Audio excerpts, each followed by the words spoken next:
instructions and follow them. Self-tapes, our new normal.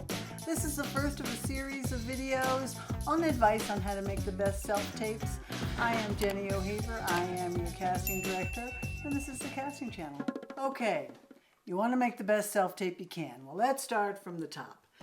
First off, folks, read the instructions and follow them.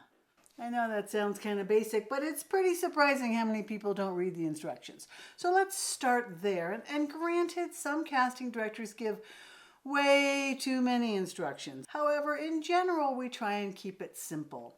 So my first bit of advice is really read through the full set of instructions before you start videotaping and do what is asked.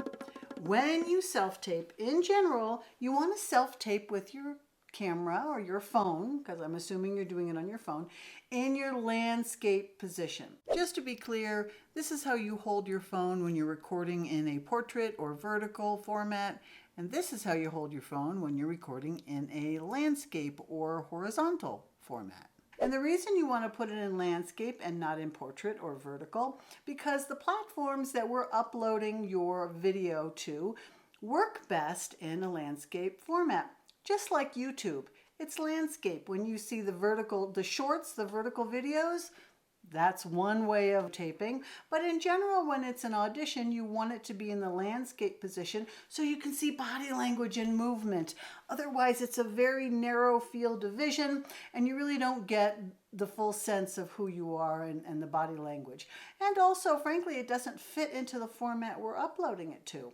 So, my second tip to you, keep it in the landscape position unless you have been otherwise instructed. So my next bit of advice for you is either put your phone on a tripod or have someone hold it for you. If someone's holding a camera or holding the phone for you as you're self-taping, be sure they are mindful of where their fingers are. So often we get self-taped auditions where somebody's finger is in the lens, or they've accidentally put their hand over the microphone. So all of a sudden the sound is very muted.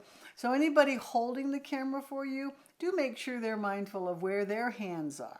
People do try and prop their camera or iPad up on books, and that works to some extent, but I find sometimes it slips. People are struggling with getting it tilted forward a little bit because often you don't want to sort of look up at people's chins. Is when actors try and do like a selfie video where they're self-taping and holding it at a distance, you don't get good camera angles. It's moving too much. It's just not a good video. I highly recommend a tripod, even though I believe in spending as little as possible. I think a tripod is worth your money.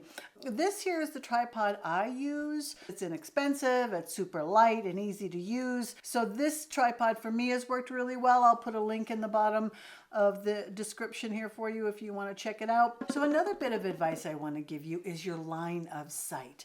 Know where your lens is.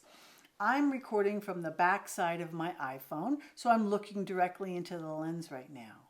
If I look up at the viewfinder and I'm looking at myself right now and I can see my reflection, I'm not making eye contact with you, and I'm sure you can see the difference. So when I'm making eye contact with you like I am right now, suddenly there's a deeper connection, which is what you want to do for most auditions unless you've been instructed to do something different. Now, if you're self-taping from the front side of your phone and you're looking at the screen as you record, make eye contact with that lens so we really connect with you.